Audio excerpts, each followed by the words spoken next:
এই স্ক্রিনে যে গরু দুটি দেখতে পান, দুটি ভাইরাসে আক্রান্ত।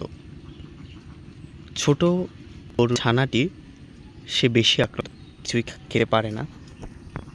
পুরো গায়ে কেমন জানি একটা ভাইরাসে, ঘাস খেতে পারে না, কিছুই খেতে পারে না, প্রচণ্ড যন্ত্রণা, পুরো শরীর জুড়ে ক্ষত। এই দৃশ্য দেখে মনে হয় কত মানুষ এভাবে তার ভিতরে যন্ত্রণাগুলো সইতে না পেরে এভাবে ক্ষত হয়ে গেছে, সে কথা মনে পড়তেছে।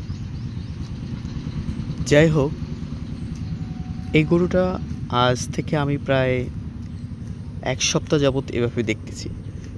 যদিও কিছুদিন আগে খুব কম ছিল, কিন্তু আজ অসুখটা প্রায় বেড়েই গেছে। যদি দেখাই, হাঁটতেও খুব কষ্ট হচ্ছে।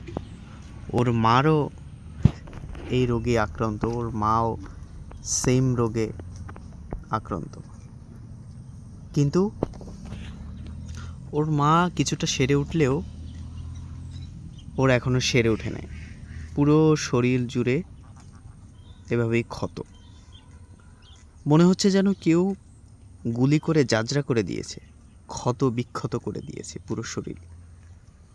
আল্লাহ তাআলা ওকে হেফাজত করুক।